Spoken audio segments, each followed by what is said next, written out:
Merci d'être avec nous jusqu'à 14 h, puisque aujourd'hui, nous sommes déjà vendredi 28 avril, mais moi, à la Raffine.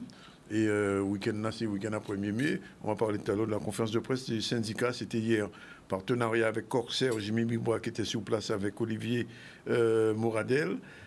Café pédagogique à Mornalo, quel regard porté sur les écrans et le numérique, Loane Duhamel, et puis on ira faire un tour à la Foire de Paris avec Maurice Cessé. Sinon, nos invités, notre premier invité est déjà là, c'est un comédien très connu, de bonne qualité, Gilbert Lomo, qu'on salue, bonjour. Bien bonjour tout le monde qui a regardé. Et il va nous présenter une pièce qui va passer jeudi prochain et vendredi à Sonis, pièce qu'on a ratée, mais on veut rater des fois. Ça s'appelle Histoire de nègre, HDN. Plus tard, Marlène Ferdi va recevoir Magali Camus, c'est Camus, il ne faut pas dire S là, c'est Magali Camus, auteur, scénariste de série télévisée radio, elle sera avec nous. Émile Garçon, le président de l'association Kadina, sera aussi avec nous. Et puis on va terminer avec Manik Citeka, chronique Une voix, une histoire, des images. Voilà un peu le sommaire. Merci encore d'être en direct dans le ZCL News. Et on va commencer avec du théâtre. C'est une pièce qui dit son nom, Histoire de nègre. Alors Gilbert Lomo, comment on peut présenter une pièce comme ça, l'Histoire de nègre? Alors, en fait, Histoire de nègre, c'est au départ, c'était une création qui est née dans les années 70, en 1970. Ça vient de l'initiative d'Édouard Glissant. Et donc, il a réuni plusieurs auteurs, plusieurs textes d'auteurs. Et bon, il a écrit un ou deux textes de liaison. Et la compagnie Sillage, moi-même, nous avons fait une adaptation. Une adaptation qui, en même temps, est, comme tu l'as dit tout à l'heure, qui dit bien son nom, puisqu'elle raconte notre histoire en passant par les phénomènes d'esclavage, de colonisation, les résistances, et surtout des clins d'œil à l'actualité aussi, notamment aux États-Unis, les brutalités policières. Quand on voit le titre Histoire de nègre, on a l'impression que c'est j'allais dire un stand-up de Gilbert Lomo. En fait, c'est pas ça. Non, en fait, non, puisque mon nom apparaît pas en titre en haut de l'affiche, c'est HDN en fait. C'est l'auteur lui-même, c'est Édouard Glissant qui a intitulé son œuvre Histoire de nègre. Et nous, on a dans l'adaptation et aussi au contact de mes collaborateurs, on s'est dit HDN, c'est en parenté, en voisinage avec l'ADN. Oui, l'ADN, c'est ça. Voilà. Et donc, vous êtes combien sur scène? Parce que je vois une image là. Il y a trois comédiens qui sont là, que tu vois au centre du Laronde. Ouais. Les trois comédiens qu'il a, c'est Varencia Antoine, Lycée Cancel et Harry Baltus. C'est les trois comédiens. Oui. Mais nous avons aussi des gros métamoniaques qu'il a, c'est le mouvement culturel de Guadeloupe, Voukoum. Voukoum qui est avec nous aussi. Qui a baillé la voix là. Ouais. Qu'a dit? Il a baillé la voix. Je comprends que c'est joué, non seulement baillé la voix, mais c'est en puissance qu'il a, avec une grande puissance. En fait, il a représenté la puissance ancestrale. D'accord. Et pour l'adaptation là, ça c'est vous qui... Oui,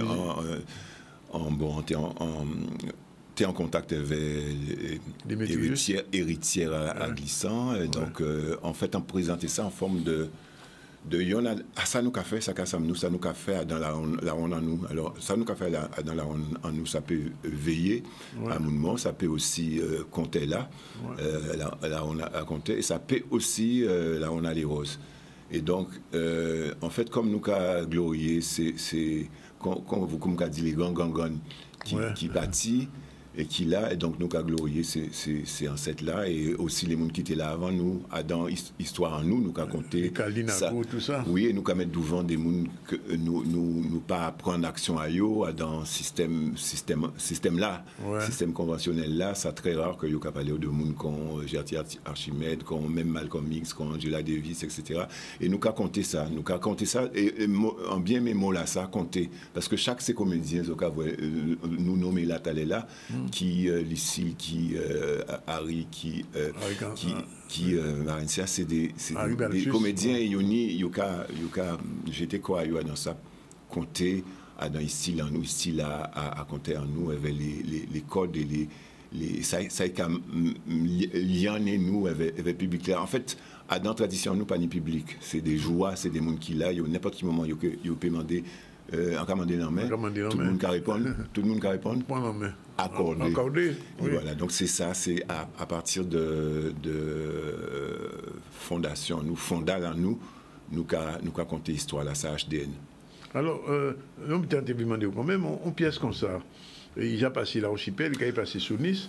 Est-ce qu'il y a des moyens de penser pour passer à l'extérieur? Est-ce qu'il y a en français ou en créole pièce ça? Tous ces maquettes paroles-là, on dit aller là, puisque on dit c'est pas Glissant qui marquait tout ça qui marquait. Donc il est invité avec Texayo, hein, parce que ni ça dans yo qui a monté au fil là-haut. Donc il a invité ces maquettes paroles-là, ces zen, ni Jacques Roumain, ni Kateb Yassine pour le Maghreb, etc. Et qui fait ça en français, hein, tous ces bulletins-là en français. Donc, mais nous, nous qu'a façadé avec le public là, et nous qu'a dit, et les hommes qu'on comptait là, qu'a dit, cri, crac, la cour ne doit pas, ou qu'a ça, ou qu'a dormi, ou qu'a croisé. Ah, ou besoin, vous pouvez rentrer dans la ronde là avec nous, hein, parce qu'il n'y a pas nous tous seuls qui qu'a compté, ou puis nous on parle pour compter, voilà, c'est comme ça nous qu'a fait. Et qui veut dire, là, au commandement, est-ce que nous qui voyager, oui. Ça nous a mis bon 2-3 pistes, par exemple en Martinique, le festival de Fort-de-France, etc. Ni aussi. Et vers Voukoum quand même. Vers Voukoum, toujours nous qui voyons Voukoum, et nous qui tenons effectivement quand on sortit d'Italie là, tenons en première expérience, en première étape à l'archipel, nous qui étions partenaires en nous. Et là, nous, en coproducteur en nous, et là, nous en coproduction, avait Sonis Cap Excellence. Et Sonis ouvert portail pour nous, et nous là, nous. Alors, l'autre question là, c'est est-ce que version 1 là qui passait à l'archipel, c'est à 100%, c'est même là ce qu'on a fait à Sonis? Ça ne peut pas à 100%, parce que dans la tradition, nous avons déplacé Gaillon les Roses. Nous avons déplacé vers les Roses. Même les Roses des fois. Et donc, voilà, c'est en création qui a tigé et qui a, bien sûr, qui solide dans les deux bouteilles, qui nie en code des, comme on a dit, domino carimé en pangal. Mais il n'a pas joué en pangal. Mais voilà, donc ça nous fait l'archipel, c'était en première étape. Et là, nous avons dans deuxième gratté tête, en deuxième présentation. On dit beaucoup, dans le deuxième décattement. Alors, deuxième décattement, merci beaucoup. Et nous avons dans le deuxième décattement là, bon, faut qu'il y ait compte de, c'est pas même ça là, faut qu'il y ait compte de, ni des débiter nous. Voilà. Mais c'est aussi une manière pour trouver qui j'en nous peut faire théâtre avec ça qui est en nous. Alors, faut nous quand même parler de Simon de théâtre, puisque nous sommes en théâtre, en tout cas, dit ça en commencement. Là, on peut parler de théâtre en Guadeloupe, autant on peut parler de Cancel, mais autant on peut parler de Gilbert Lomor, parce qu'on va faire pas mal de bien. On a songé ni longtemps, peut-être que vous avez déjà oublié ça, ou d'ailleurs à Cuba, quoi. Oui, donc Harry Cancel, grand en moins, Arthur Léris, grand en moins. Alex Dabis, grand moins, donc en Cabello, en bel rouleau bravo, parce qu'il ouvert porte, il ouvert chemin, et si en là, c'est par rapport aussi à ces gens-là qui font un bel travail. Donc c'est bien que nous menons à eux, en cas Roubayo, en l'honneur respect. Et donc. Il y a un changé, on te fait Cuba, on te fait des Cubains venir. Oui, parce que. Bon quelqu'un, ça. Là, on a dit, nous avons travaillé avec ça qui tend nous.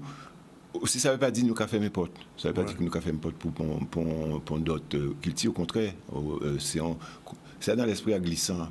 Là, il a créé sa relation en rhizome, c'est-à-dire lignage. Donc, c'est des pieds bois qui a cherché d'autres racines. Et à partir de là, il a contré, ni débuté, ou pas, j'ai compris ça t'est fait. Voilà, qui a vu comme ça. Et qui fait, là, on a parlé des Cubains, c'est qu'effectivement, nous sillonnons la Sillage. Nous, c'est Sillage, association, compagnie Sillage. Et nous bat la Caraïbe chaîne, nous monter, nous descendre, nous fait Cuba, nous fait théâtre à Cuba, nous inviter des Cubains. Ou qu'à changer, vous comme qu'à changer ça bien aussi, parce qu'on t'est mené. Ah non, mais ça t'est belle. Oui, nous fait des bitins aussi. C'est une expérience qui paye, vous faites? Et son expérience, c'est qu'il a continué. Il a continué. C'est-à-dire continuer travail, gratter tête à nous qui gens là ça au voit là l'image là ça c'est on la ronde et dans la ronde là au voit public là qui cisait alentour à ces trois comédiens là, mais ni aussi les ancêtres, c'est les boucliers, ça qui j'ai monté au fil là-haut mais qui l'a toujours. Et c'est en bas bénédiction à eux nous qu'à travail. Donc, nous allons continuer, voir qui gens nous peut défendre et affirmer, forme là ça. Ouais. En tout cas, ça ne veut dire que Gilbert a bien porté théâtre là haut. Hein. Oui, nous avons apporté manœuvre, sillage, d'autres monde aussi, mais c'est vrai que nous, c'est en compagnie, théâtre qui ouvert porte en direction à la Caraïbe. Ouais. Et les deux pays, Tala ou Sotinoumé là, Kiba, nous faisons un bel travail avec Kiba, à Kiba aussi, avec des grands maîtres à Manioc, à Kiba, encore saluer Reigno Hernandez Espinosa, qui a monté au fil là-haut, mais qui était avec nous à Port-Louis, à Beauport, qui nous marquait à Délier, moi, nous fait l'atelier, etc. Et Haïti aussi, nous travaillons avec ces deux nations caribéennes. Et c'est travail derrière pour manier. Ben, nous sommes bien contents que vous venez là et nous avons... Pas parti sans dire quittant. C'est ça que dit, on a dit jeudi prochain, jeudi le 4, et vendredi dans Centre culturel sous Nice, Histoire de Nègre. Pièce des droits glissants, compagnie Sillage, avec Gilbert Lomont. Le rendez-vous est pris à l'Opporté Manèvre. 4 et 5 mai. 4 et 5, il peut même cher 15 € pour voir ça. Ils sont de très belles pièces qu'on a invité Mouna à regarder, que moi-même, en Kevin Gadi. En tout cas, merci de venir. Merci pour l'invitation là, vous faites moi là. À don de soleil sans la pluie. À don de soleil, vous petit ça fort.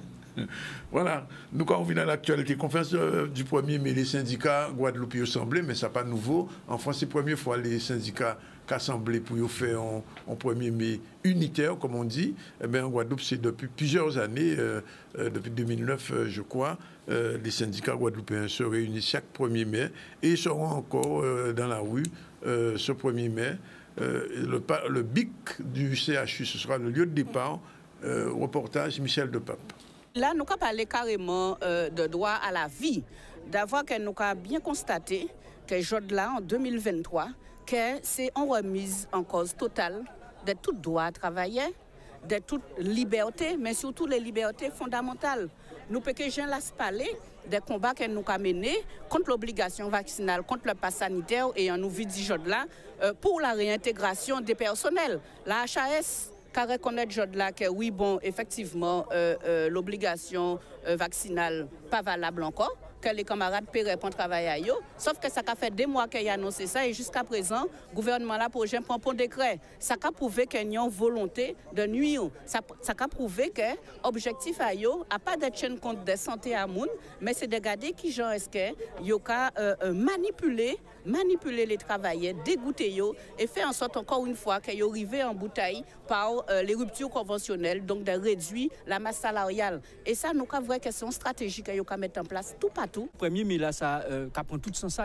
C'est une journée internationale à l'État travailler et nous savons très bien qu'à dans journée là ça et à dans l'année là ça plus particulièrement et ben c'est on a vu notamment des patrons, on a vu aussi des lois qui sont sorties parce que c'est tout acquis à travailler qui bafoue aujourd'hui là. Et c'est pour ça que nous avons appelé à tout travailler assemblé, mais aussi nous avons dit particulièrement à la poste où aujourd'hui là on a une difficulté à la poste, on a travaillé qui en souffrance, on a suppression de poste, hein, en cas par exemple des bureaux, il y aura supprimé des dizaines d'emplois. Et ça, c'est pas normal. Encore une fois, c'est les plus petits, c'est les travailleurs, c'est les derniers maillons de la chaîne qui a souffert. C'est pour ça, plus que jamais, journée là, ça, il prend sens à la lutte, parce que je travaillais pas ni choix d'éliter. Alors que les tarifs aériens ne cessent de grimper, Corsair a fait un partenariat avec un un cuisinier de haut niveau guadeloupéen, parce que nous sommes des cuisiniers de haut niveau aussi, Jimmy Bibrac. Et donc, ils ont présenté donc, les plats que Jimmy Bibrac donnera désormais dans les avions corsaires, ça qui est bon à manger, et c'est une façon aussi de râler mon assis corsaire. En tout cas, Olivier Moradel était hier, il a sûrement goûté, et on voit un peu son reportage. C'est vrai que Corsair m'a proposé le challenge. Et moi, j'adore ça, j'adore les challenges. Donc déjà, on a rencontré l'équipe de New West sur Paris, sur la Martinique, en Guadeloupe. On est en correspondance avec les chefs. Les chefs s'entendent très bien. Et c'est ce qui nous permet après de faire une cuisine à l'image déjà du terroir, parce que je suis un gars de terroir. Et ensuite, derrière, à l'image de la première classe de Corsair, tout simplement. Ce partenariat participe à notre ancrage local. Ce qui compte énormément pour nous, c'est de valoriser la culture antillaise et la gastronomie, évidemment, la cuisine créole en fait partie. Et donc signer un partenariat avec le chef Bibrac, ça participe de cette volonté de développer notre ancrage local et de mettre en avant les produits locaux. On est déjà sur plusieurs menus, on a 4 cycles. Et ce soir, on a pris déjà le premier cycle qui sera disponible dès le 1er mai sur la première classe Business Corsair, en partant de Guadeloupe. On a aussi le menu signature. Et bien sûr, après, ce soir, on va goûter un peu à tous les cycles, de façon à ce qu'on ait déjà un premier retour de tous les collaborateurs de Corsair, des invités, pour avoir toujours le ressenti déjà de la cuisine. On est très heureux et très fiers d'avoir été récompensés comme la meilleure compagnie aérienne cette année. Ça vient récompenser le travail de l'ensemble des salariés de la compagnie. Nous avons renouvelé notre flotte et nous déployons progressivement notre nouvelle flotte d'A330 Neo avec le meilleur de ce qui peut se faire dans l'industrie en termes de qualité de sièges, de produits à bord. Et on complète ça avec l'excellence du service et l'excellence de la restauration à bord. Quand on rentre dans un univers, il faut forcément s'adapter. Et nous, on a l'habitude de s'adapter à tous les univers. L'important, c'est de pouvoir garder cet esprit de la cuisine créole, cette âme que moi, j'aime dans la cuisine créole, utiliser les produits terroirs. Et c'est vraiment ça. C'est pas vraiment, pour moi, ça n'a pas été des quotas. Ça a été plutôt un challenge de pouvoir réaliser ces 4 cycles. Ben, quand on regarde ça, ça va enfin. Il est 12h53 minutes. Je suis sûr que vous êtes aussi en train de regarder ce reportage et ce que prépare Jimmy Bibrac. Je veux dire, c'est de la qualité pour avoir goûté de son restaurant. Bon, allez, on va prendre la première pause. On va libérer Gilbert Lomor. On va rappeler la pièce qui est jeudi 4 et vendredi 5 à Sonis. Et puis, on se retrouve tout à l'heure pour la suite des événements dans le ZCL News. À tout à l'heure. Ben voilà, nous sommes vendredi. Le vendredi, on retrouve Marie-Hélène Ferdi. Bonjour. Bonjour, Danick. Et c'est ICC News, générique. C'est parti.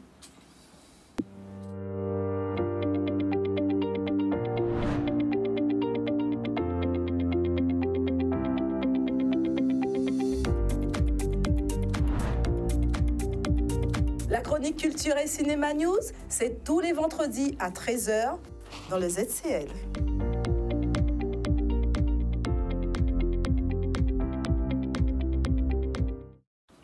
Et j'ai même envie de dire uniquement dans le ZCL. Pour l'instant, dans le ZCL. Voilà. Alors, aujourd'hui, Marie-Hélène, de quoi on va parler? De qui? Alors, aujourd'hui, on va parler de métier qui me tient à cœur. Et la personne que j'ai invitée, c'est une femme, c'est une jeune Guadeloupéenne et qui incarne très bien ce métier. J'y tiens particulièrement en tant que directrice opérationnelle du campus des métiers et des qualifications de l'audiovisuel et du cinéma, parce qu'il correspond à ce projet d'incubateur qu'on a porté avec Skyprod et d'autres. Et elle incarne vraiment, puisque ce métier qui est, moi je trouve, qui manque de visibilité, mais même dans la culture cinématographique française, on ne le voit pas. On n'en parle pratiquement pas lors des festivals. Quand on fait un film, à la fin du film, on voit défiler toutes les personnes qui ont concouru, qui ont participé au film. Le métier, on ne le voit jamais. Oui. On ne le voit jamais. C'est un métier invisible, alors. C'est un métier presque invisible et les gens sont invisibles. Pourquoi? Et pourtant, point de cinéma sans ce métier. C'est le point de départ de tout film. La première chose, c'est qu'il faut une histoire. Donc, on parle du métier de scénariste. Oui, c'est du scénariste. C'est du scénariste. Il faut une histoire. Danick. Et ensuite, il faut que cette histoire soit achetée par un producteur. Et pourtant, quand on fait un film, regardez à la fin des films, vous verrez jamais le nom du scénariste. Ce métier, si vous voulez, a pris de l'importance déjà a commencé à prendre de l'importance, surtout aux États-Unis, quand il y a eu l'apogée dans les années 80 des séries télé. Parce qu'on ne fait pas de séries télé sans des co-voix. Ils sont 4, 5, 6 scénaristes pour pouvoir tout le temps vous donner des épisodes. Et puis avec le développement des plateformes, avec le développement des séries télévisées, je vous dis franchement que plus que jamais, ce métier a pris de l'importance. Et pourtant, en France, il continue à être visible. Ouais. Et pourquoi en plus c'est important? C'est que l'un des rôles du campus, qui est d'identifier les besoins en termes de métier ou de formation, quand on a fait notre première étude entre 2017 et 2020, qu'est-ce qu'on a constaté? C'est l'un des métiers où on sent qu'il n'y avait pas suffisamment de professionnels spécialisés dans le domaine. On a des gens qui écrivent, on a des auteurs qui écrivent, on a des réalisateurs qui écrivent, mais on n'a pas de scénaristes vraiment réellement, on n'en avait pas autant. Pourtant, il y a une volonté, puisqu'il y a des ateliers d'écriture, on peut parler de Scripto Caraïbes, qui eux aussi en ont pris conscience, et il y a cette volonté de former. Alors on va parler d'elle pour comprendre comment elle est devenue scénariste. Donc cette jeune fille, elle est née en Guadeloupe. Madame Magali Camus, hein. Je ne voulais pas donner le nom tout de suite, mais on va lui donner. Elle s'appelle Magali Camus. Elle est née en Guadeloupe. Elle a grandi en France et elle avait un point commun avec vous, c'est qu'elle adorait la lecture. Et un point qui n'est moins commun avec vous, c'est qu'elle aimait la gym et particulièrement la danse tonique. À telle enseigne, quand elle était au lycée, pour arrondir ses fins de mois, elle était professeure de gym tonique. D'accord. Ensuite, elle a poursuivi en STAPS. Après son bac, elle a dit qu'elle va suivre des études de STAPS. Et une fois que le bac en poche, elle décide pendant les grandes vacances d'accompagner une copine à un casting donc, du groupe Disney qui cherchait des danseuses. Donc, comme elle était là à accompagner sa fille, le directeur de casting lui a dit « Est-ce qu'elle savait danser ?» Ben, allez-y. Et puis, elle a improvisé une danse comme ça, à partir de ces deux, on va dire, de ces deux spécialités, qui sont le hip-hop et le gros cas. Le directeur lui a dit d'arrêter. Elle avait un petit peu honte parce que elle a été tellement nulle qu'on va la jeter. On lui a dit, bon, c'est bon, on vous garde. Donc, elle est partie 3 ans en tournée avec le groupe Disney. Elle est restée 5 ans avec ce groupe Disney. Elle a été contactée par une autre troupe. Là, c'est pour des danses afro-caribéennes traditionnelles, toujours pour une tournée européenne. Et après 1 an de cette tournée européenne, elle n'en pouvait plus. Elle a décidé d'arrêter et de pouvoir souffler un peu, rentrer. Son désir de rentrer au pays était grand. Et quand elle est rentrée au pays, elle a commencé un travail sur soi. Elle a intégré les cours d'Eddie Arnel. Suite à ces cours d'Eddie Arnel, elle a eu envie d'écrire. Et tout en écrivant, elle passa sa licence en psychologie, puisque pour elle, ça fait partie de son processus de travail sur soi. Elle a obtenu sa licence. Elle continue à écrire, elle se spécialise dans les poèmes. Et puis un jour, on vient la voir pour écrire une oraison funèbre. Quelqu'un qui avait déjà vu ses poèmes et qui aimait écrire. Et donc, madame, tout de coup, elle a lancé une activité professionnelle d'écriture d'oraison funèbre. Eh oui. Et elle a été un jour repérée par le coach des éditions Manette, pas pour les oraisons funèbres, mais pour son travail d'écriture dans la poésie, qui aimait bien sa plume, et qui lui a proposé un challenge. Il lui a dit, est-ce qu'elle est capable d'écrire un roman? Elle a dit, banco, elle accepte. Et ce fameux roman sortira l'année prochaine. Mais on revient au métier de scénariste. Entre-temps, ses copines auteurs lui ont dit, il y a des copines aussi qui écrivaient, qui lui ont dit, mais il y a les ateliers d'écriture, un atelier d'écriture, ça pourrait t'intéresser. Elle intégra l'atelier, elle n'est pas restée longtemps parce que ça ne correspondait pas du tout à ses attentes. Mais quand même, elle a écrit un court-métrage qui s'appelle Émilie, c'est son premier court-métrage. Il a été sélectionné, pas n'importe où, au Festival de court-métrage de Lille. Ensuite, parallèlement à ça, il a obtenu l'aide à l'écriture de la collectivité régionale. Et ensuite, il a été sélectionné dans la plus grande plateforme qui s'appelle Paper2Film. Donc, comme son nom ne l'indique pas, c'est une plateforme française. Et l'objectif de cette plateforme, c'est de réunir des scénaristes et des producteurs. D'accord. Alors, ce que je voulais savoir, parce qu'il me semble avoir reçu cette personne aux ZCL il y a quelque temps.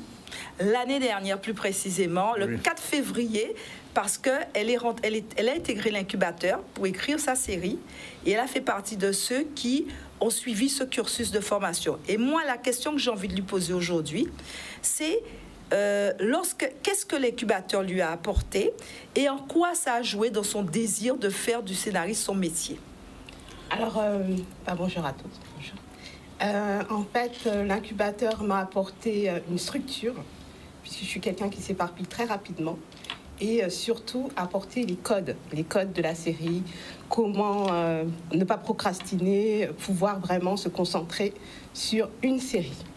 Comment ça marche, comment on la distribue, comment on se vend par rapport à son projet. Et donc, aussi beaucoup sur moi, parce qu'on apprend sur soi, puisque dans l'incubateur, on rencontre des collègues, et d'autres façons de travailler, d'autres façons, et un regard croisé sur la série que je préparais. Alors moi, une autre question. Depuis sa sortie, Magali, depuis ta sortie de l'incubateur, qu'est-ce que tu as fait en matière d'écriture de scénario? Qu'est-ce que tu as dans ta carrière? Comment tu as évolué? Très rapidement, dès la sortie de l'incubateur, j'ai été contactée par France Télévisions pour intégrer un pool de scénaristes. Nous étions 24, la seule en Guadeloupe. Donc, j'ai pas pu... Ah oui, rien que ça. Donc, c'était à distance. C'était parfois un peu compliqué par rapport au décalage horaire. Oui. Mais ça a pu le faire. J'ai pu écrire 3 épisodes qui ont été validés. Et voilà, je suis arrivée vraiment en fin de cursus de cette série, en fin de programmation. Donc, j'ai quand même j'ai cravaché pour en faire 3. Et on verra ça bientôt? C'est déjà en ligne, ça passe sur Guadeloupe Première, oui. À 6h30 et à midi. Tu peux donner quand même le nom de la série? Oui, L'amour à l'épreuve. Ah, l'amour à l'épreuve, d'accord. On voit ça tous les soirs. Donc, bien. C'est quand même intéressant. Tout à fait. Alors, il faut savoir qu'elle est spécialisée dans l'écriture de scénarios télévisés, mais aussi radiophoniques. Est-ce que alors ça, c'est en train de se développer dans le milieu radiophonique. Est-ce que tu peux nous dire 2 mots? Oui, la série que je prépare radiophonique s'appelle Les Panthères du béton et ça parle de Laurie Sisk. Voilà. Bien, Madame Camus, bravo et félicitations en tout cas. Et je dis, je vous avais reçu il y a 1 an à peu près avec Marie-Hélène. Je vois que l'incubateur finalement fait des miracles et des bonnes choses. Il fait plus que des miracles, puisque n'oublions pas que Mariette Montpierre, qui était aussi sortie de notre incubateur, est en train de faire son casting et va bientôt tourner. Voilà. Une dernière information avant de se quitter? Alors, la dernière information, c'est que l'incubateur, on va le réorienter, oui. Parce qu'il y a encore des besoins plus importants, puisque l'objectif du campus, c'est de répondre aux besoins. Et donc, on va bientôt lancer un incubateur de création d'activités pour les professionnels de l'audiovisuel, des arts du spectacle et du numérique. Si vous avez un projet dans l'audiovisuel, les arts du spectacle et du numérique, vous allez bientôt voir arriver l'incubateur et qui sera gratuit. Voilà. Prochaine émission? La prochaine émission, alors on va peut-être parler d'école de cinéma. Il y a de fortes chances qu'on parle d'école de cinéma. Voilà, merci Madame Camus, merci Marielle. Et puis à vendredi prochain pour un autre ICC News, la chronique cinéma, on voit uniquement sur Canal. Et dans les ZCR, c'est fini.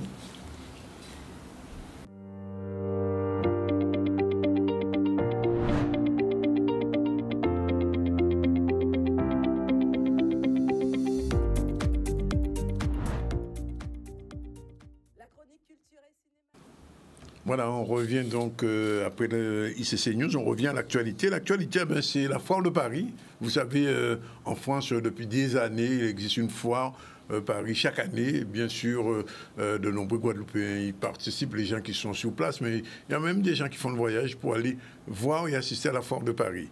Reportage à Paris, justement, Monsieur Maurice Cessé, au News, était sur place. On regarde. Eh bien, je suis fier. Je suis fier au nom de toute la chambre de métier et aussi de représenter le président Simon Vainqueur qui m'a donné cette responsabilité de l'organisation de la foire de Paris pour la chambre de métier. Je suis fier pourquoi? Parce que cela fait à peu près 30 ans que j'étais présent à la foire de Paris. On avait une dizaine d'artisans. Aujourd'hui, la chambre de métier a une superficie de 400 mètres carrés avec 40 chefs d'entreprise guadeloupéens, 40 artisans qui sont installés sur les 400 mètres carrés. Et nous avons mis en valeur toute une panoplie de transformations qu'au niveau agroalimentaire, mais aussi surtout toute la transformation artisanale par rapport à tous les produits que vous voyez aujourd'hui et qu'on voit les chaussures que fabriquent les Guadeloupéens, qu'on voit au niveau de la couture, la beauté guadeloupéenne, au niveau de tous les produits transformés pour les soins de beauté, je dis c'est vraiment une belle réussite aujourd'hui, cet artisanat guadeloupéen. L'artisanat dans toutes ses grandes dimensions, dans toutes ses dimensions ici à la Foire de Paris. Et quels sont justement ces secteurs alors? Qu'est-ce que ces artisans, en gros, d'une manière globale, qu'est-ce qu'ils sont venus présenter ici à Paris? Alors, ils sont venus présenter ici à Paris toute une richesse naturelle de la Guadeloupe. Et pourquoi je dis ça? Et ce qui est important, c'est de voir cet ensemble de jeunes créateurs, de jeunes artisans qui, cette année, accompagnent cette richesse. Et à travers, tout à l'heure, je discutais avec quelques collaborateurs, de voir comment, par exemple, transformer le coco. Mais le coco transformé d'une manière générale, comme pour la peau, comme pour les cheveux et autres, quand nous voyons tout ce qui est avocat, tout ce qui, aujourd'hui, qui rentre dans tous les produits des plantes médicinales, de la manière que c'est transformé et présenté. Quand vous voyez tous les punchs transformés, tous les punchs aujourd'hui qui sont mis en valeur, avec l'ensemble des fruits de la Guadeloupe. Et ensuite maintenant, toute une table de présentation avec la transformation agroalimentaire. Voilà, il est exactement 13h14. On continue à dérouler l'actualité avec le café pédagogique qui a eu lieu à Morne-à-l'Eau. Quel regard porté sur les écrans et le numérique? Vous savez qu'aujourd'hui, c'est un grand débat. Est-ce que les enfants doivent continuer à regarder ce qu'on appelle les trois écrans, l'écran du portable, l'écran de l'ordinateur, l'écran de la télé, et mais il faut ajouter l'écran aussi de la tablette. Et c'est un débat. Beaucoup de nos enfants sont accros à la télévision, accros au portable. Est-ce qu'il y a un danger? Réflexion à Morne-à-l'Eau devant la caméra de Loane Duhamel. Alors, c'est important pour moi d'être ici aujourd'hui parce qu'on m'a invité sur le projet et l'intitulé, c'est « Quel regard porter sur le numérique ?» Donc maintenant où les écrans font partie intégrante de notre vie, c'est important de savoir comment les utiliser pour ne pas qu'ils soient plus nocifs que ce qu'ils sont au départ. Il y a énormément d'enfants qui sont en danger par rapport au numérique. Il y a une utilisation vraiment très, très, très abusive. Je ne dirais pas abusive, mais je vais dire qu'il y a un travail à faire au niveau des parents pour que les enfants passent un peu moins de temps devant les écrans. Quels que soient les écrans, ça peut être la télé, ça peut être le smartphone, ça peut être la tablette. Déjà, avant 3 ans, normalement, ce n'est pas du tout d'écran. Ensuite, entre 3 et 6 ans, c'est une demi-heure maximum. Et après, en fonction, on arrive à gérer à partir de 6 ans, à partir du collège, du lycée. Les conséquences de rester devant les écrans sont la fatigue visuelle, les maux de tête, l'absence de convergence, c'est-à-dire la coordination des deux yeux ensemble, la vision floue, les yeux qui piquent, parce que souvent, quand on est devant un écran, on est concentré, donc on ne cligne plus, on ne détend pas le regard en regardant en vision de loin. Donc ça, c'est une chose. Ensuite, ça peut être l'isolement des enfants, le retard de langage, ça peut être un retard général, un retard de développement psychomoteur, retard de langage, retard de lecture, trouble de la lecture, trouble des apprentissages, trouble du graphisme, parce qu'on est concentré devant un écran et puis on n'a pas d'interaction avec l'extérieur. Donc du coup, ça peut être nocif pour les enfants si c'est mal utilisé. Mais c'est une bonne chose déjà. C'est pour déjà les mettre en confiance et aussi en fonction des élèves, des parents, des professeurs, et puis faire l'échange. Il y a le danger de l'addiction. Il y a beaucoup de gamers parmi nos enfants, donc c'est surtout au niveau des jeux vidéo, au niveau des réseaux sociaux. Il y a TikTok maintenant qui est vraiment en vogue là maintenant. C'est surtout les réseaux sociaux, les images qui peuvent être choquantes sur les réseaux sociaux, WhatsApp. Il y a aussi, on peut dire aussi, sur les jeux vidéo, en tout ce qui concerne les jeux vidéo aussi, il y a des jeux vidéo qui peuvent être très, très, très violents. Des jeux vidéo comme GTA. Donc, des jeux vidéo qui sont très souvent interdits au moins de 18 ans, mais qui sont joués par des enfants de 7 ans. Donc, on a déjà parcouru pas mal d'écoles et on se rend compte que beaucoup d'enfants jouent aux jeux violents, beaucoup d'enfants ont accès aux images choquantes. Et pour nous, ça sera... on a un gros chantier à effectuer.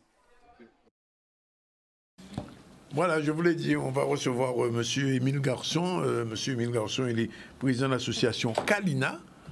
Kalina, c'est un nom qui vous parle, puisque dans l'histoire de la Guadeloupe, les Kalinagos ont joué un rôle important. Ils ont été les premiers habitants de ce pays. Et de plus, monsieur Garçon, vous savez où il habite? Il habite dans le pays des Kalina, Trois-Rivières. Absolument. Bien, bonjour. Ça bonjour. Bonjour à tous les Guadeloupéens, toutes les Guadeloupéennes qui nous écoutent ce midi. Oui, effectivement, président de l'association Kalina qui existe depuis 23 ans cette année. Déjà, 23 ans déjà. 23 ans cette année. 23 ans que nous nous occupons d'affaires, entre guillemets, d'Amérindiens, puisque dans nos statuts, il est bien inscrit que nous défendons le patrimoine amérindien. Avec nos faibles moyens, bien sûr. On n'a pas les moyens nécessaires pour porter ça à un plus haut niveau. C'est pas évident du tout. Oui. Mais nous nous défendons comme nous le pouvons pour pouvoir défendre cette population qui a existé chez nous, qui était là avant nous et dont on ne parle pas. Suffisamment. Bon, il y a très très peu de gens qui en parlent. Bon, c'est nous et puis tous ceux, les historiens, quelques anthropologues, quelques archéologues qui en parlent, mais à notre avis, c'est pas suffisamment défendu. La situation de ces populations, parce qu'il y en avait plusieurs, ces populations qui nous ont précédés dans notre pays. Alors, je me souviens, puisque vous dites que l'association a 23 ans, si je remonte à 23 ans avant, il y a eu 2 ou 3 fois des journées amérindiennes à Trois-Rivières. Effectivement, nous avons, nous, essayé ça, et puis l'ancienne municipalité avait mis en place, à l'initiative... Monsieur Dorville, c'est ça? Déjà à l'époque de Monsieur Dorville, oui. Mais après, à la suite de Monsieur Dorville, l'ancienne municipalité, à l'initiative de justement l'association Kalina, avait mis en place les rencontres d'art et d'histoire. Oui. Où là, donc, on parlait d'affaires, d'archéologie. D'ailleurs, Carloman Bassett était l'un des maîtres en la matière à pouvoir en parler. Et aussi de parler de ses recherches, parce que bon, il avait commencé quand même des recherches, mais il a fait plein de choses. Hein. L'archéologie, c'est quelque chose qui coûte cher. C'est vrai. Donc c'est ce que les gens ne savent pas. Défendre l'archéologie, c'est un art, mais ça coûte très cher. Donc Carloman avait commencé ça à l'époque. Nous, derrière, donc on a essayé, je le disais tout à l'heure, avec nos faibles moyens, de faire ce que nous pouvions. Maintenant, après, moi, je lance un appel. Je lance un appel à la municipalité, je lance un appel au département, je lance un appel à tous ceux qui pourront nous aider et travailler ensemble avec nous pour que nous puissions porter ce projet-là au niveau du pays, au niveau du département tout entier. Alors, il y a quand même un patrimoine archéologique assez important à Trois-Rivières, puisque on parlait de Carloman. Carloman me disait qu'on peut considérer que pendant quelque temps, Trois-Rivières était une espèce de un lieu de rencontre des Amérindiens. Absolument. Et ça, justement, Carloman en a parlé, mais combien de personnes avec lui ou avant lui en ont parlé? Personne. Ouais. Donc, effectivement, il a été reconnu, certains historiens le disent aujourd'hui très clairement, qu'à Trois-Rivières était le lieu de rencontre de plusieurs tribus amérindiennes. Parce qu'il n'y a pas que les Kalinagos qui ont habité la Guadeloupe. Avant les Kalinagos, il y avait les Taïnos. Aussi. Les Taïnos, c'était les Awawak. Donc les Taïnos parlaient la langue Awawak. Sont arrivés ensuite donc, du nord du Venezuela, donc les Kalinagos, qu'on a appelés, donc les Européens ont baptisé les Caraïbes, d'où la mer des Caraïbes, parce que ce sont des gens qui voyageaient d'île en île et qui justement allaient donc peupler les autres îles de la Caraïbe, les autres îles qui existaient à l'époque, qui ne s'appelaient pas encore les îles de la Caraïbe, c'était les Antilles tout court. Donc les Amérindiens, et en l'occurrence les Kalinagos, donc, ont beaucoup voyagé pour aller peupler ces îles-là, voir leurs familles, discuter, échanger, etc. Donc c'est pourquoi aujourd'hui on a la mer des Caraïbes. Mais avant il n'y avait pas la mer des Caraïbes. Et donc là où ils étaient les plus nombreux, c'était en Guadeloupe. La raison, je ne le sais pas. Personne ne l'a encore expliqué. Il disait que quand on est à Trois-Rivières, on regarde la montagne, on voit vers la montagne qui est au sommet de Capesterre, presque le visage, le profil de quelqu'un, et que les Amérindiens pensaient que c'était leur Dieu qui était là, et donc ils venaient honorer leur Dieu en regardant dans la direction de Capesterre. C'est Carloman qui a dit ça. Hein? Oui, c'est certainement c'est une opinion. C'est une explication. C'est ça, parmi d'autres. Mais effectivement, notamment à Trois-Rivières. Hein. Oui. D'ailleurs, à un moment donné, aujourd'hui c'est contredit par certains archéologues, mais à un moment donné, on disait que Trois-Rivières était le berceau de la civilisation précolombienne. Mais oui. Dans la Caraïbe. Oui, oui, tout à fait. Donc, ça veut dire ce que ça veut dire. Bon, avec le parc archéologique des Roches-Gravées qui se trouve à Trois-Rivières, à l'époque où j'étais petit garçon, donc habitant à côté du parc des Roches-Gravées, j'ai connu la grotte qui vous menait de Trois-Rivières jusqu'à Capesterre-Bello. Ouais. Elle est fermée, cette grotte, elle est fermée. Elle est bouchée. Elle est bouchée. Avec les tremblements de terre et tout ça, donc elle est bouchée, mais j'ai connu cette grotte-là, j'ai connu ce tunnel qui vous amenait jusqu'à là, et que les Amérindiens avaient creusé. Oui. Donc, ça ne m'étonne pas qu'on dise que Trois-Rivières, c'est là qu'il y avait la plus grosse concentration d'Amérindiens. D'ailleurs, de plus en plus, on découvre qu'il y a des vestiges amérindiens à Wawak et donc à Linagos. Donc, à Trois-Rivières. Un peu partout à Trois-Rivières, parce que même à Gantance, il y en a, mais près du... je suis allé une fois avec Carloman et Kaline, comment il s'appelle, Katharina. Nous étions près de la caillotte du pêcheur. La période du pêcheur. Juste devant la mer, mais Carloman, il a gratté à terre, il a dit mignon. Comme ça, il retrouvait des traces, des morceaux de faïence amérindienne. D'ailleurs, Katharina a fait sa thèse sur ce travail-là qui a été fait, et c'était important. Alors donc, conférence demain soir?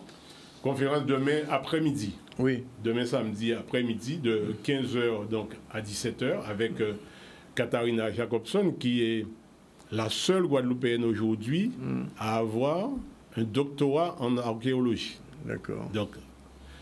Donc ça veut dire ce que ça veut dire. Ça veut dire que bon, c'est quelqu'un qui s'est beaucoup intéressé à cela. Donc on verra demain comment ça se passera, mais on pense que bon, elle saura nous expliquer à nous, habitants de Trois-Rivières, mais à l'ensemble des Guadeloupéens qui seront donc présents à cette conférence débat, la vie des Amérindiens dans la Caraïbe, mais surtout à Trois-Rivières chez nous. Oui. Parce que ce sont des gens qui ont vécu dans toute la Caraïbe. Il y en a encore pas mal qui habitent la Guyane. Il y a 6 tribus amérindiennes en Guyane, dont les Kalinas, donc la plus importante tribu. Il y a donc cette fameuse réserve avec les Kalinagos à la Dominique, qui sont au nombre de 3000 à peu près. Et donc, il y a chez nous, pas d'Amérindiens, mais il y a les vestiges donc amérindiennes. C'est très important. Voilà, et qui... ça doit nous interpeller en quelque part, parce que bon, on parle beaucoup de l'esclavage. Moi, ça ne me gêne pas qu'on puisse parler de l'esclavage. Nous l'avons vécu. En tout cas, nos arrière-parents l'ont vécu. Oui. Mais les Amérindiens ont existé, et je pense que ces gens-là aussi méritent qu'on parle d'eux, que l'histoire retienne, que les enfants d'aujourd'hui sachent que, bon, en Guadeloupe, on a habité des Amérindiens et on fait aussi la Guadeloupe à leur façon. Alors, une dernière chose, il faut quand même préciser qu'il y a à Trois-Rivières un collège des Roches-Gravées. Voilà, ça veut dire ce que ça veut dire. Et dans le collège des Roches-Gravées, il y a le centre de recherche archéologique que Carloman Bassett avait initié et qui fonctionne. Oui. Qui fonctionne. D'ailleurs, j'ai rencontré la semaine dernière la principale du collège qui m'a dit que deux écoles de Sainte-Rose viennent cette semaine ou la semaine prochaine visiter. Voilà, c'est la dernière séquence du ZCL et c'est la fin. Mais on ne peut pas finir le ZCL le vendredi sans Manick. Bonjour. Bonjour Danick, bonjour à tous. Tout va bien? Ça va, tranquillement. Il y a quelqu'un qui m'a dit, quand tu dis bonjour Danick, on entend bonjour Manick. Ah bon? Et quand je dis bonjour Manick, on entend bonjour Danick, oui. C'est la même sonorité. C'est la même sonorité. Alors, de quoi on parle aujourd'hui? Alors aujourd'hui, on va parler d'un ouvrage qui s'appelle donc Exocet. Donc on part sur la Martinique, hein, puisque l'auteur c'est Renata, qui est également éditrice et qui a sa maison d'édition, édition des Sucriers. Et donc c'est un ouvrage en français, en créole, en anglais et en espagnol. Trilingue? Quadrilingue. Oui. Français, créole, anglais, espagnol? Tout à fait. Ouais. D'accord. Bon. Mais les pages, comment c'est... Alors, c'est des traductions ou bien c'est... Ça a été traduit. Donc, en tout cas, en version imprimée, c'est un livre, c'est un seul ouvrage. Et en version audio, on a séparé toutes les versions. Bon. Ok, alors en deux petits mots, c'est quoi cette histoire d'Exocet? Alors Exocet, donc c'est un poisson volant. Hein, c'est un poisson qu'on retrouve dans la mer des Caraïbes quand on fait la traversée. C'est ce qu'on appelle le balarou volant. Je ne savais pas qu'on l'appelait balarou volant, par contre. Si, il y a un poisson, il y a le balarou volant, il y a même le couliou. Tu ne connais pas ces jeux? D'accord, si, je connais. Je connais le balarou, mais je ne savais pas qu'on l'appelait volant. Oui, il y a le balarou avec des ailes. D'accord, alors c'est certainement ça. Donc c'est un poisson donc, de la mer des Caraïbes. Il a une particularité, ce poisson, c'est que il lui manque une aile. Hein? Il lui manque une aile. Il lui manque une aile? Oui, il lui manque une aile. Bon, oui, d'accord. Ce qui rend très difficile sa traversée. Oui, et forcément, sa relation avec les autres, et ça le met particulièrement en danger, puisque dans ses aventures, il va rencontrer donc la bécune, le barracuda, qui n'est pas toujours très tendre, et sa seule ambition, c'est de pouvoir déchiqueter notre ami Exocet. Et dans ses péripéties, en fait, en tout cas, c'est vraiment Renata, à travers cet ouvrage, elle essaye de sensibiliser à la différence, à l'acceptation du handicap. Et Exocet, dans son parcours, rencontrera Dame Chatrou, qui sera son coach sportif, pour lui permettre justement de pouvoir s'en sortir dans cette mer très dangereuse. Et on va écouter un extrait donc, de cet ouvrage. Exocet. The Caribbean Sea was the home of Exocet, a young and odd female flying fish. Indeed, her tapered body was like that of all flying fish. Like all flying fish, she had a beautiful silver gray skin, as shiny as a moon ray. She had beautiful, rounded, and smart eyes, and a single smile from her could delight all of her friends. But Exocet had a problem. She only had a single wing, and this could be very, very inconvenient for a flying fish. At her birth, her parents told her sadly, "Poor dear, you can't come with us. How could you fly over the waves? How could you outswim the fisherman's nets? How could you avoid being caught by greedy barracuda?" Voilà. Version originale. Hein. Version originale, tout à fait. Alors, c'était important, en tout cas, lorsqu'on parle de première maison d'édition de livres audio de la Caraïbe, de pouvoir également offrir des ouvrages en anglais et en espagnol, afin que nos voisins caribéens, et en créole également, afin que nos voisins caribéens puissent se reconnaître dans cette plateforme. Et pour aller plus loin, I would like to tell something really important, because Wednesday, I was with young Pupil. Donc, je voulais vraiment dire quelque chose de très important, parce que mercredi dernier, nous étions avec des jeunes sur un forum des métiers. Para ustedes no es posible de vivir en el Caribe y no hablar 4 idiomas. Et c'est ça, en fait. On ne peut pas me dire qu'aujourd'hui, qu'on vit dans la Caraïbe et on ne peut pas maîtriser les 4 langues. Sachant que, voisin en nous, c'est 45 minutes, une demi-heure, et que parfois, c'est sur le voisin d'à côté, la porte d'à côté. Quand on dit que notre jeunesse n'est pas bankable sur le marché de l'emploi, c'est pas vrai. Parce que normalement, en Guadeloupe, et pour la Martinique, et c'est valable pour toutes les îles, on ne peut pas sortir de notre cursus scolaire sans ne pas maîtriser 4 langues. Donc, la volonté aussi de mettre ces livres audio, c'est aussi qu'on arrête un petit peu d'être de franco-francophone, où nous ne savons maîtriser qu'une seule langue, donc le français, et mépriser les autres. Le créole haïtien, c'est le créole le plus parlé au monde. Je le dis régulièrement, j'ai passé une semaine à New York anglais, j'ai parlé une semaine espagnol, et on peut visiter des endroits où on parle également en créole haïtien. Et pouvoir avoir ces livres aussi, ces audiobooks en anglais et en espagnol, c'est pouvoir permettre également aux natifs guadeloupéens de se dire qu'ils peuvent plonger dans la culture de l'autre, dans la langue de l'autre, sans forcément voyager, parce que parfois on n'a pas toujours les moyens. Mais voilà, c'est apporter. Encore une fois, ces 4 langues-là se côtoient chez nous et on ne peut pas les mépriser. Alors, just a question. Yes, tell me. Qui langue est parler plus en Caraïbes là? Qui langue il parle plus en Caraïbes là, c'est l'anglais. Non, ça reste le créole parce que beaucoup de natifs, mais alors c'est surtout parce qu'on a différents créoles. On va avoir le créole de Sainte-Lucie, le créole de la Dominique, le créole d'Haïti, le créole jamaïcain, le créole trinidadien. On a également le badjan sur la Barbade, qui est très particulier et que j'adore entendre. Le papiamento également sur les îles hollandaises, néerlandaises, donc Curaçao, Saba, que je parle un petit peu quand je suis sur place. Mais voilà, donc encore une fois, c'est vraiment le signal, en tout cas que cette plateforme veut renvoyer et que je veux renvoyer aujourd'hui à notre jeunesse, où souvent on dit que notre système éducatif, etc., ne permet pas de réussir. On ne peut pas sortir de la Caraïbe sans ne pas maîtriser 4 langues de là où on est. C'est pas possible. Donc on a les opportunités sont à côté, et il faut que chacun, à un moment donné, se dise que on n'a pas à dépenser des mille et des sous pour pouvoir les parler, ces langues-là. OK, nous comprenons. We understand what you say. OK. Yes. Bon, alors, the name of the book?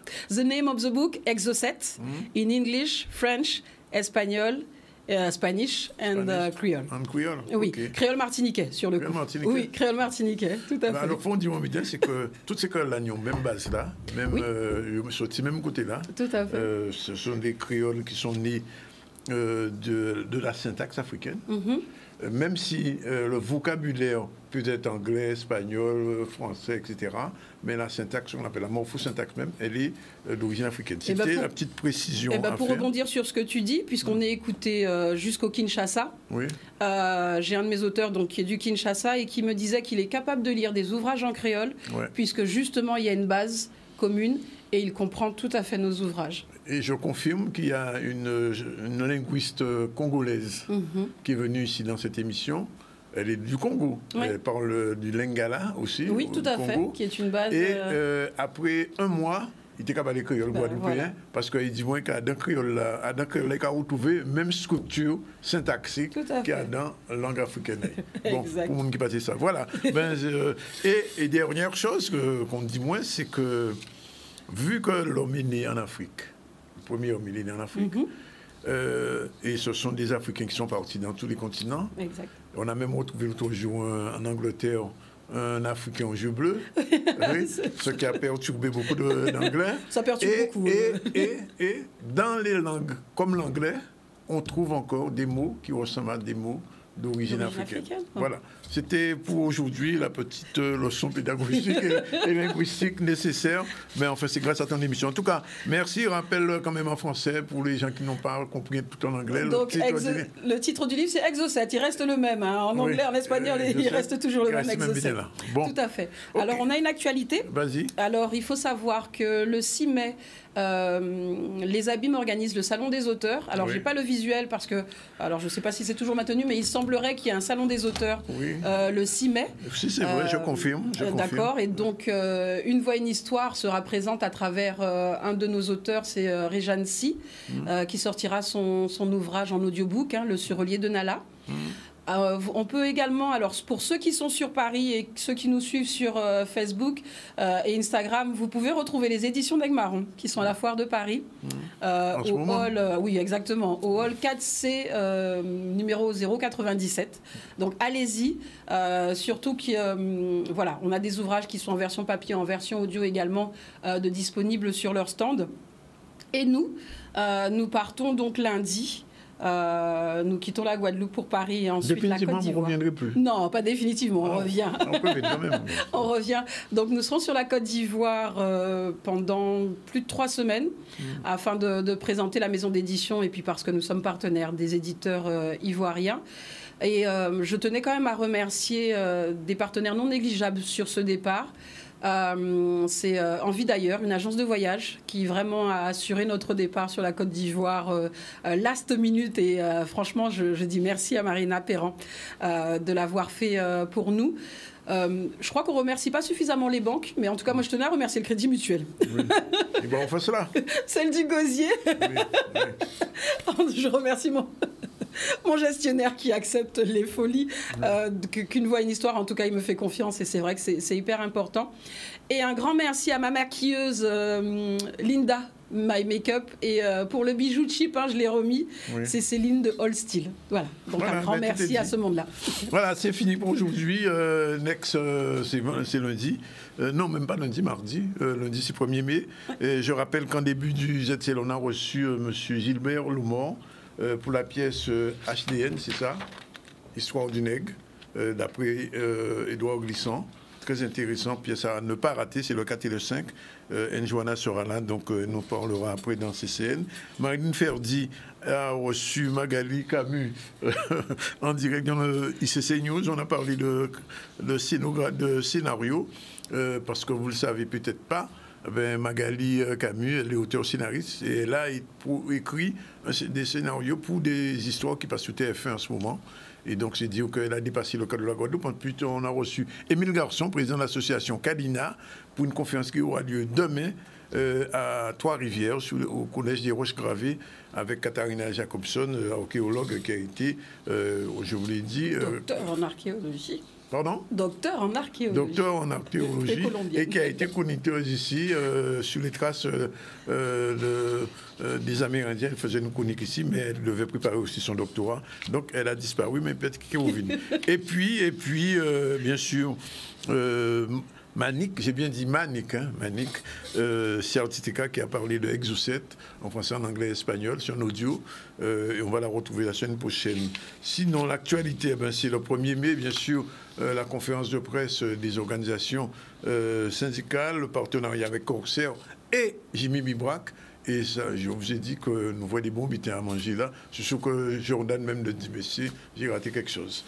Et c'est vrai, Njoana aussi. Puis le café pédagogique à Mornalo, ce regard porté sur les écrans pour les enfants. Et puis on a terminé par la Foire de Paris. Voilà, le ZCL aujourd'hui c'est terminé. On vous remercie. On remercie Manik, on remercie Jordan, Njoa et toute l'équipe du ZCL qui vous permet chaque semaine, du lundi au vendredi, d'être en direct avec nous en Guadeloupe, en Martinique, en France. Et au Kinshasa. Et même au Kinshasa.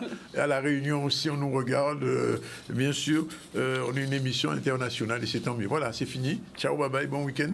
Attention sur les routes.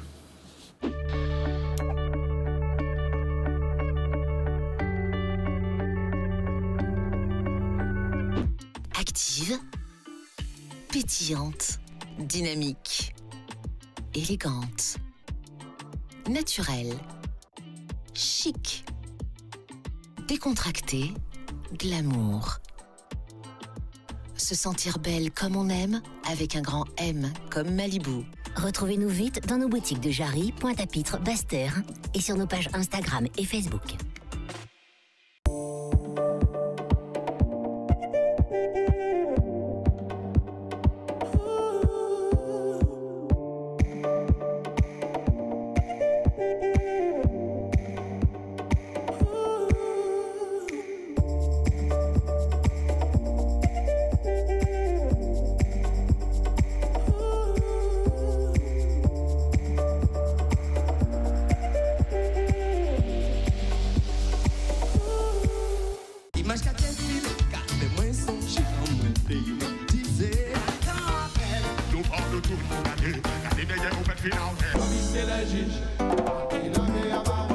Dans le film, c'est hein? La parole on y l'aime bien.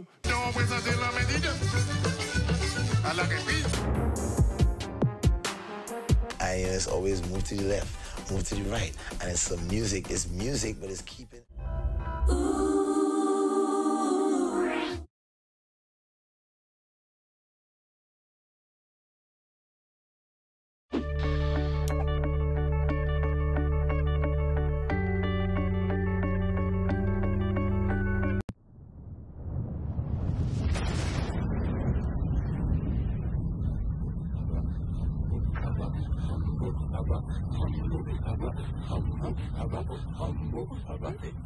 Histoire de nègre, H-D N. HDN. d'Édouard Glissant. Adaptation et mise en scène. Gilbert Lomort. Avec Varencia Antoine. Harry Balthus. Lucille Cancel. Et la collaboration du groupe Voukoum, mouvement culturel Guadeloupe. Histoire de nègre. Histoire de nègre. Histoire de nègre. Direction musicale. Claude Cavué. Production de la compagnie Sillage. Théâtre d'Île en Monde. HDN. En coproduction avec l'Archipel Scène Nationale de Guadeloupe et Cap Excellence, le Centre culturel Sonis. 4 siècles de pièges, de baïonnettes et de bûchers. Où sont les portes du temps? Nul ne peut nous entendre. Ce n'est pas faute de crier. C'est pas tout la même poussée. Le cri, la fièvre, la même histoire dans la même histoire. Même histoire là, même combat là. Et il manie! Histoire de nègre. Quand un homme vend des hommes comme des choses, comme des bêtes. C'est mon blot-là qui a baissé si gorge en nous, avec genou à nous. On peut pas respirer. On peut pas respirer. I can't breathe. Histoire de nègre. Un jour, tu ne seras plus un nègre marron solitaire, mais un peuple d'un seul élan et qui fait face. Même histoire là, même combat là. J'ai la foi. La foi en quoi? La foi en la vie. Histoire de nègre.